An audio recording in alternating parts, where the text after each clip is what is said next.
Salve, salve, gente boa! Eu sou o professor Euclides, essa é a Escola Teófilos. Bem-vindos ao nosso canal. Não deixe de se inscrever, de dar o seu like, seu dislike, depois de assistir esse vídeo, para que a gente saiba a repercussão dele. E partilhe à vontade. Envie para todos os seus amigos, parentes, para as pessoas que gostam da Sagrada Escritura, que buscam uma ferramenta para estudar. Nós somos isso, nós somos uma ferramenta nas suas mãos. E use. Use. Aqui embaixo na descrição do vídeo está o link do material desse vídeo, também a bibliografia. Aproveitem, né? A palavra de Deus, ela é um alimento para a vida. E este alimento nos leva à perseverança na nossa fé. Quanto mais mergulhamos nessa caminhada, mais se tornam convincentes as nossas atitudes de fé. Então, usem. Quero deixar aqui também o meu agradecimento aos nossos patrocinadores e colaboradores, de maneira especial a professora Ana Lúcia Escapim e a senhora Márcia Aparecida Miguel Zeponi, ela que tem um centro de orientação teológica existencial, é um centro de terapia, então ela é terapeuta.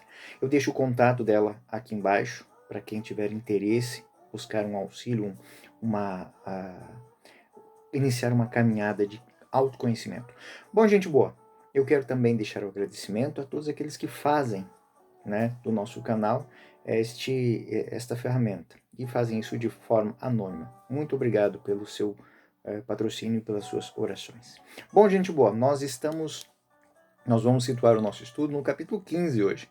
O capítulo 15 do Evangelho de São João é um grande convite à unidade, à manifestação de Cristo, à obediência ao Pai, a capacidade de abertura ao Espírito, de alegria, de convencimento de que existe, sim, uma perseguição, e essa perseguição ela será entendida como é, e que nós somos chamados a sermos a manifestação da graça ao mundo. Essa é a temática.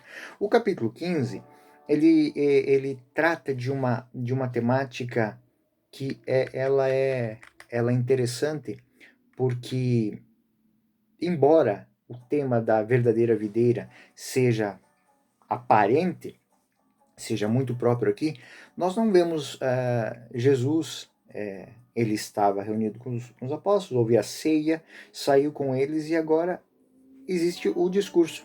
Esse discurso, meus nobres, ele se embasa em cima de uma cena que está apresentada nos evangelhos sinóticos, onde Jesus está situado num vinhedo.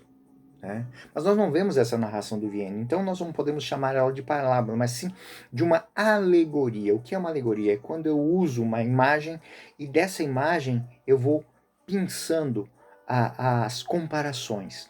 Então é isso que acontece no capítulo 15. É uma imagem alegórica que mostra todo o poder da manifestação de Cristo ao mundo. E essas são as temáticas que nós vimos ali.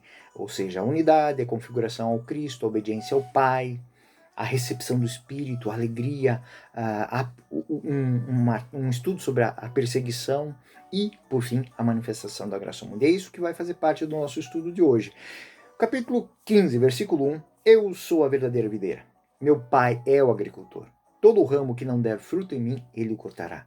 Seja, Jesus é o vinhedo de Israel, é uma fonte de verdadeira alegria de Israel. Então, a gente pergunta, por que o vinhedo? Por que a vinha é colocada como uma imagem? Porque o viticultor, ele tem que passar a sua maior função é cuidar do vinhedo. E todos os dias ele tem que fazer isso. Ele tem que olhar ramo por ramo. Ele tem que olhar galinho por galinho e saber onde podar. Podar não porque ele não gosta, mas porque aquela vinha tem que produzir frutos. Então ele cuida das ervas daninhas, ele cuida dos insetos que de uma maneira agridem, ele cuida dos fungos, ele cuida o tempo todo. E o pai é o agricultor, o pai é esse que cuida, esse que gasta o seu tempo olhando para a vinha. E aí a vinha vai tratar esse tema da comunicação, ou seja, Cristo é a vinha, mas nós somos os ramos. Nós somos parte dessa vinha. A vinha que é fonte de frutos. Então o Pai cuida da vinha, mas também ele tem um olhar sobre cada fruto que é produzido por ela. É uma imagem de comunicação. podará todo o que der fruto, para que produza mais. E aí a gente entende para onde é que a dinâmica do Evangelho, neste momento que a gente encontra. Essa reflexão, ela é uma memória de João, de uma cena de palavras do Cristo numa caminhada por um vinhedo. Só que, à luz de Pentecostes, à luz da Páscoa, ele faz essa reflexão. Ele faz essa reflexão não somente para ele, mas para todos os cristãos. Ou seja, o porquê do sofrimento? Por que nós somos perseguidos? Para que nós produzamos mais frutos. O Pai, o Cristo nos purificam pela palavra. A palavra é aquilo que, uma vez que permaneça em nós, nos faz crescer e frutificar. O Pai é o enólogo e o viticultor. É quem cuida não somente da estrutura física do vinhedo, mas da qualidade do vinho, da qualidade do fruto, da unidade de muitos grãos. Todos os frutos se unem, são trabalhados e produzem um efeito final. Uma coisa é a uva em si, outra coisa é o vinho. Uma uva, ela não produz um vinho, mas a unidade das ações, ela produz o vinho novo. E aí é toda uma temática que nós vamos refletir, e as comunidades refletiam. Eu sou vinho novo, o vinho novo que veio para alimentar. É o início do discurso do Evangelho de São João. A ceia, a água que se torna vinho, o vinho novo, a nova alegria. E aqui a temática é reinserida. Permanecer em mim e eu permanecerei em vós, capítulo 4, versículo 4. O ramo que não der, o ramo não pode dar fruto por si mesmo, se não permanecer em mim. Assim também vós não podereis tampouco dar fruto, se não permanecerdes em mim. Permanecer, essa permanência, esse estar em unidade com Cristo.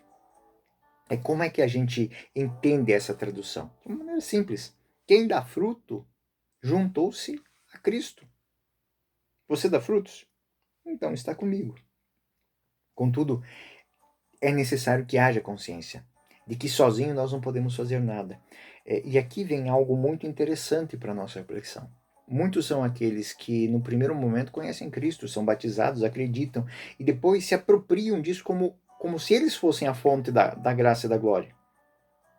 É exatamente isso que aconteceu com Israel. O Senhor lhes deu um dom e eles se apropriaram desse dom e se apropriaram e se empoderaram desse dom, como se eles fossem fonte da transformação do mundo. E Jesus, no versículo 5, eu sou a videira, vós os ramos, quem permanece em mim e eu nele, esse dá fruto, porque sem mim nada podeis fazer. Isso soa. Quando o viticultor ele poda, ele pega aqueles ramos velhos e coloca fora da vinha e os queima. Por quê? Para que aquele ramo velho ele não junte fungos, insetos que vão atrapalhar a videira. Então essa dinâmica ela é muito importante. Permanecer em Cristo, sinal de que, embora sejamos podados, aquilo que foi tirado dessa vinha não lhe faz falta, porque ela cresce e ela frutifica.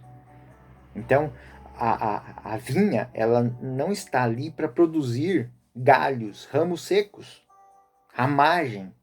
Ela está ali para produzir frutos, e para que produza frutos são necessários os cortes. Então, a afirmação do versículo 5 é: permanecer é sinal de que Cristo está, e aí a configuração em Cristo. Ele retoma um outro discurso que é muito sublinhado aqui, é a perseverança. Não basta receber o Cristo, não basta crer nele, não basta receber o batismo um dia. É necessário fazer isso todos os dias. É isso que dá o tom. Aqui me faz lembrar uma cena que, quando eu estava trabalhando, estava no ministério sacerdotal, eu fui visitar um dia uma senhora que era esposa de uma pessoa que tinha uma paralisia. Ele estava há 20 anos, 20 anos em uma cama e numa cadeira de rodas. E aí eu cheguei e perguntei à senhora: a senhora deve amar muito seu esposo, né? E ela mesma: amar? né? Amar, eu preciso fazer esse questionamento, né? Porque o simples fato de eu estar com ele todo esse tempo já é a garantia desse amor para ele. Então eu não preciso falar isso para ele, eu não preciso dizer isso para ele. O simples fato de eu estar aqui já já constitui um testemunho de amor. Esse é o permanecer. Permanecer em mim lançando fora o ramo que não dá fruto.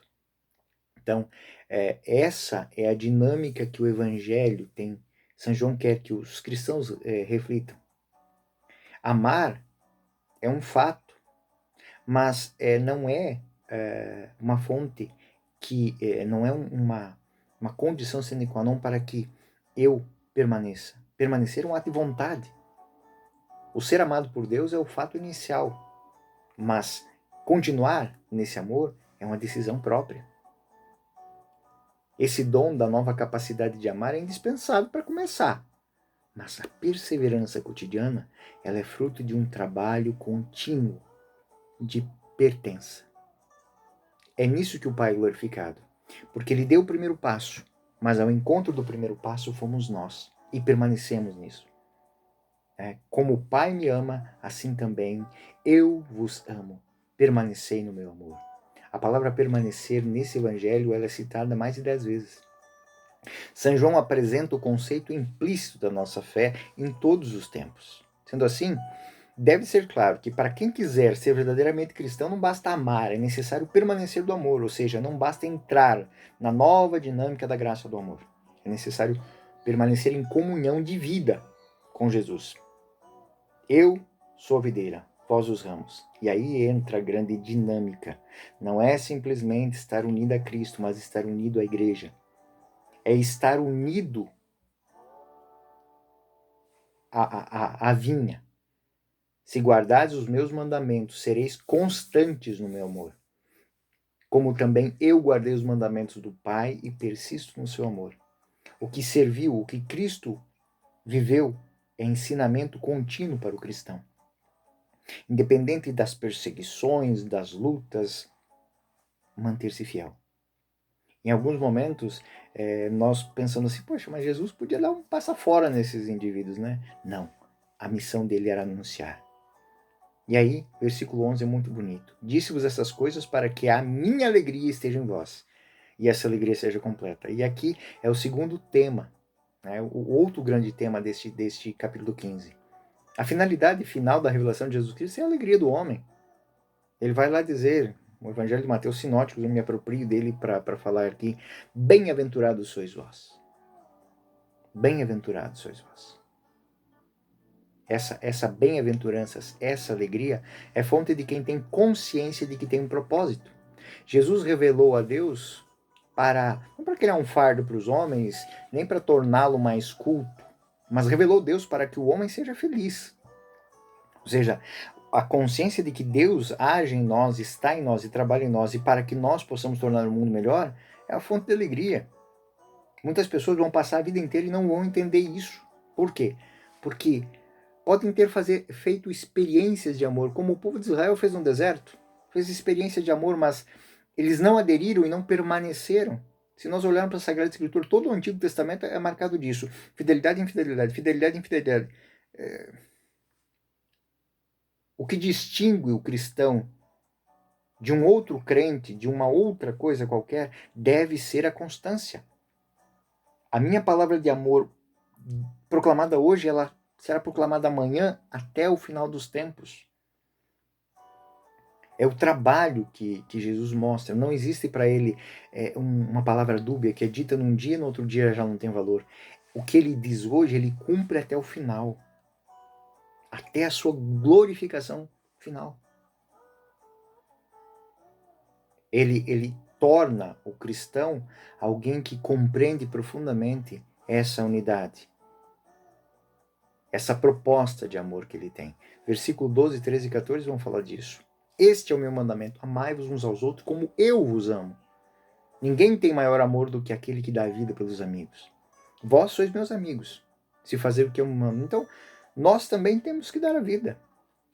E entender bem isso, dar a vida, é fazer com que ela frutifique de nós, ela seja emanada de nós.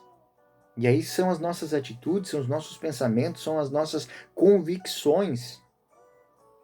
O que é certo, o que é verdadeiro, o que é reto, e isso não pode ser num dia e no outro dia não ser a mesma coisa. A verdade é aquilo que é e não deixa de ser. Jesus chama-os de amigos porque fez a eles tudo o que ouviu do Pai. Jesus lhes comunicou a vida em Deus. Essa comunicação da vida é algo muito importante para os nossos dias. Muitas pessoas hoje estão... e não era diferente da vida que São João, para quem refletiu naquele primeiro momento das primeiras comunidades. Nós vimos muitos fatos de pessoas que se aproximaram da fé cristã simplesmente para ter benefícios. E quantos ainda pensam assim? Quantos que pensam como o mago Simão, de onde vem a palavra simonia, ou seja, vender as coisas de Deus, vender palavras, vender conforto, vender fé, vender graça.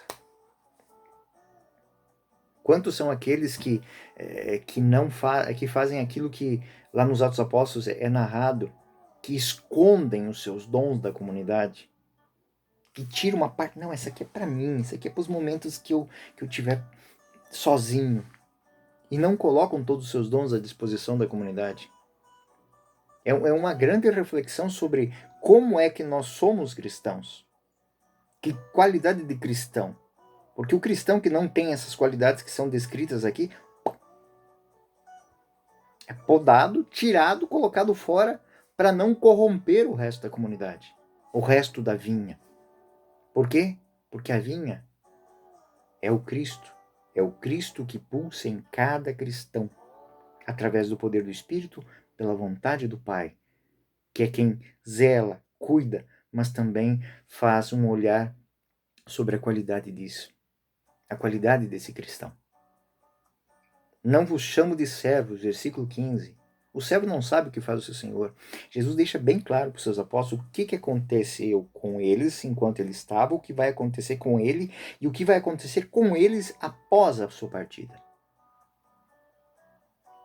Tudo isso foi revelado. Ele disse exatamente. Jesus não usou de minhas palavras, ele não mentiu para ninguém. Então talvez aqui esteja uma regra para a nossa vida. Quando alguém fizer grandes propostas, mas não falar das dificuldades, de fato, está te tratando como servo, não como amigo. Está te tratando como alguém abaixo, alguém que serve como ferramenta para chegar a algum lugar. Não fostes vós que me escolhestes, fui eu que vos escolhi. Escolheu para que nós produzamos fruto. Isso por si só é fonte de uma profunda alegria. Nós somos cristãos, nós nascemos, fomos transformados em Cristo pelo batismo. Esta é a constituição que é vontade de Deus. Ele nos escolheu para isso, a fim de que em tudo quanto pedirdes ao Pai, em meu nome, Ele vos conceda. Mas como é que Ele vai conceder isso? Quando o que pedirmos for expressão daquilo que o Cristo nos propôs.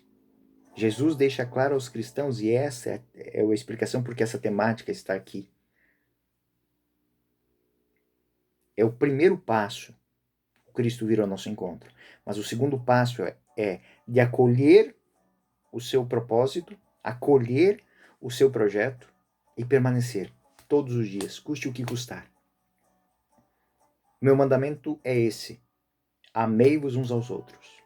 É o que eu vos mando. É a proposta de Jesus. Amai-vos uns aos outros.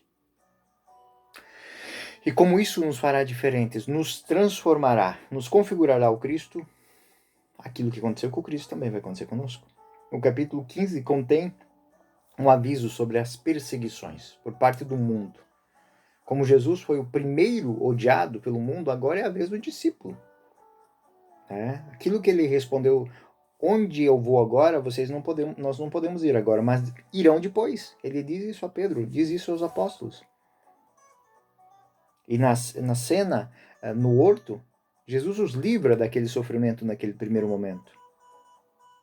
É Jesus que procurais? Sou eu, levai, mas deixai esses que partam livres, porque não é a hora deles. Agora é a nossa hora. O capítulo 16 também vai falar disso. Eles vos expulsarão das sinagogas, e virá a hora em que todo aquele que tirar a vida de um de vós julgará prestar culto a Deus. Nós vivemos num mundo onde que algumas coisas elas vão se espalhando, mentiras vão sendo ditas tantas vezes que elas passam a ser verdade. E o Cristo vai falar disso aqui, ou seja, tem pessoas que perseguir um cristão, perseguir a fé, perseguir os propósitos de Cristo, da unidade, da fidelidade, do amor. Parece que essas pessoas estão fazendo alguma coisa para a humanidade, estão fazendo um serviço. Não se assustem com isso. Isso é fruto do quê? Do vazio e da falta de propósito. O coração de todos, né, deve se imbuir desse conceito. É o que está no capítulo 15, no versículo 26 e 27. Quando vier o Espírito Santo, que vos enviarei da parte do Pai, o Espírito da verdade, que procede do Pai, ele vos dará testemunho de mim. Ou seja, quando nós vivemos e perseveramos no amor, nós não precisamos dizer muitas coisas. As pessoas sabem que nós somos diferentes, as pessoas entendem que nosso propósito é diferente. Neste contraste que vai existir com o mundo, o Espírito Paráclito será testemunha em favor de Jesus e dará aos discípulos a capacidade de testemunhar em favor de Cristo. E essa é a missão que se perpetuará em cada cristão. Também vós dareis testemunhos, porque estáis comigo desde o princípio. E essa é, como eu disse, por si só o motivo da nossa maior alegria. Nós somos chamados para isso, nós somos vocacionados para isso. Fomos escolhidos a dedo. E muitas pessoas podem pensar assim, mas eu escolhido para fazer isso? Ah, por quê? Porque, diferente do que o mundo diz, Jesus vê algo em você que talvez nem você tenha percebido ainda. Ou seja, a sua capacidade de unidade e de transformação do mundo a partir de Deus. E aí, o capítulo 16, no versículo 21, ele vai dizer que isso tem o seu preço. Ou seja, que nós vamos sofrer, nós vamos passar. E ele usa uma imagem muito bonita, a imagem da mulher que está dando à luz. Versículo 21. Quando a mulher está para dar à luz, sofre, porque veio a sua hora. A palavra que ele usa é hora, a hora do Cristo. Mas depois que deu à luz a criança, já não se lembra da aflição, por causa da alegria que sente em haver nascido um homem no mundo. Uma mãe que consegue transformar a vida de um filho, uma família que consegue transformar a vida dos filhos, um esposo que consegue transformar a vida da esposa, uma esposa que consegue transformar a vida do esposo, um amigo que consegue transformar a vida do outro amigo. Por mais difícil que seja buscar aquela pessoa num lugar ruim, por mais difícil que seja, e às vezes humilhante, repetir infinitas vezes a mesma coisa, até que a pessoa se convença de que é amado. Mas quando isso acontece, quando esse convencimento se dá e a pessoa retoma a vida, então tudo deixa de ter o senso de tempo perdido e passa a ter o senso de conquista. É um momento de parto. E João vai tomar isso, quando ele fala da hora, com a comparação de morte. Parto também é uma morte, mas é uma morte que não leva ao final, mas a um começo. Ou seja, o bebê que está no ventre da mãe está protegido, está quentinho, e ele vai abrir seu mundo, mas agora ele pode crescer, ele pode ser suficiente, autossuficiente, ele tem a liberdade, sem perder a proteção da mãe. Essa é a imagem que o evangelho de hoje quer trazer com isso. O pai cuida da vinha, poda a vinha, mas para que a vinha produza fruto. O elemento semelhante é a dor, o sofrimento, mas o efeito é a vida. Após uma poda, ali nasce um broto, e daquele broto há a produção do fruto. O momento da morte é o momento da poda, onde que eles vão sentir isso profundamente. Se fosseis o mundo vos amaria, como sendo seus, Como, porém, não sois do mundo, mas do mundo vos escolhi, por isso o mundo vos odeia. Ou seja, Jesus vai dizer, vocês foram escolhidos para serem iguais a mim. O mundo me odiou, vai odiar vocês. São João, nas palavras de Jesus, apresenta a tese transformadora para a igreja que nasce. Que tenha consciência de que o cristão será perseguido, porque seus interesses são diferentes. São os interesses do Pai, que quer que todos os filhos se salvem. Lembrai-vos da palavra que vos diz, o servo não é maior que o seu Senhor. Se o Cristo passou por este caminho, nós vamos passar. E quando não estivermos passando, atenção, se tem muito aplauso, se tem muito uhul para você, cuidado, cuidado. Não é bem esse o caminho que Cristo trilhou. Então, atenção, tem alguma coisa que não está funcionando bem. Ou você não está unido ao Cristo, ou você tornou o Cristo apenas um joguete nas suas mãos para você parecer cristão. São João, nas palavras de Jesus, fala propriamente do motivo da perseguição e da missão do cristão, que é a credencial de guardar a palavra. Ele diz algo tão profundo aqui, né? Que faz com que eu consiga olhar para uma pessoa e saber que ela é cristã ou não. Irão crer na palavra e testemunhar cotidianamente aquilo que foi dito. Porque existem muitas pessoas boas no mundo. Mas o que faz diferente é o ser bom todo dia, o ser santo todo dia, é o ser imagem do amor todos os dias, em todos os lugares, diante de todas as pessoas. Há uma afirmação muitíssimo forte aqui sobre a prática, a perseguição. Se não tivesse ouvido a palavra de Jesus, não seríeis réus de crime. Então aqui Jesus também vai falar sobre a perseguição e sobre os perseguidores. Os perseguidores poderiam ser inocentes se não soubessem, não tivessem ouvido a palavra e não tivessem visto o que Jesus fez. Mas eles decidiram perseguir Jesus porque Jesus os incomodava, porque o que ele fazia dava propósito às pessoas. E não deixava as pessoas no nível de objetos. Objetos para serem usados ao bel prazer. Isso que o mundo quer que a gente seja. Objetos. É isso que São João está deixando bem claro aqui.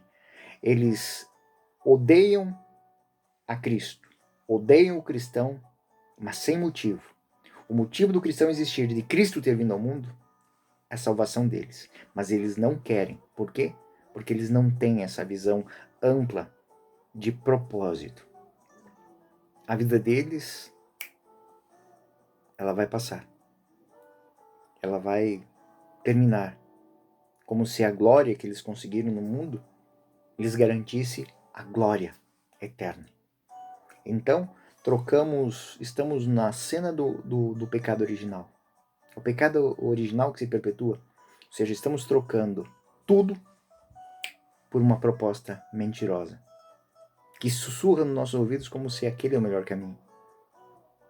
Então, Jesus veio ao mundo para despertar, mas muitos querem continuar de olhos fechados. O Evangelho, nesse capítulo, quer deixar claro isso. Permanecer naquilo que vocês viram. Todos os dias, cotidianamente, apenas melhorando e melhorando. O capítulo termina com uma palavra que deve soar com um grande motivo de júbilo para nós. É de esperança. Não estamos sós. O Espírito está em nós.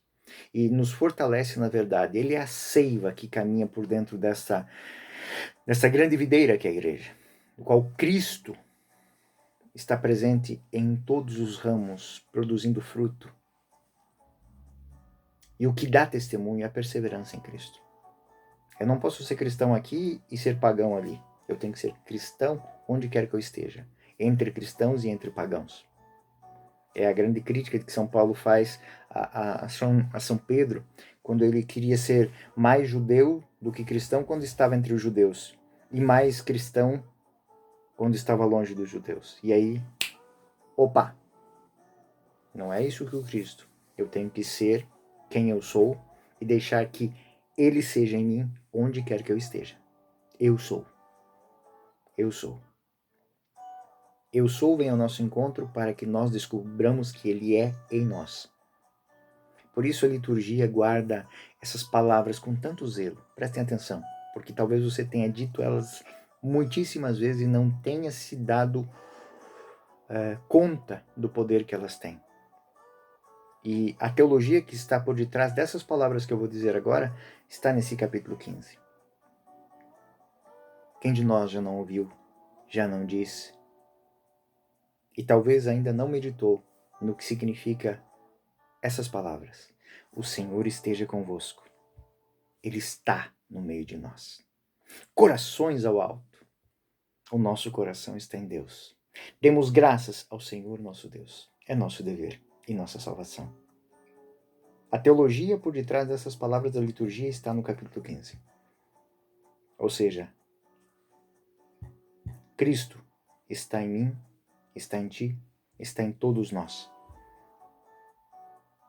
E a cada dia que nós reconhecemos o Cristo no outro, o amor cresce, o amor se consolida.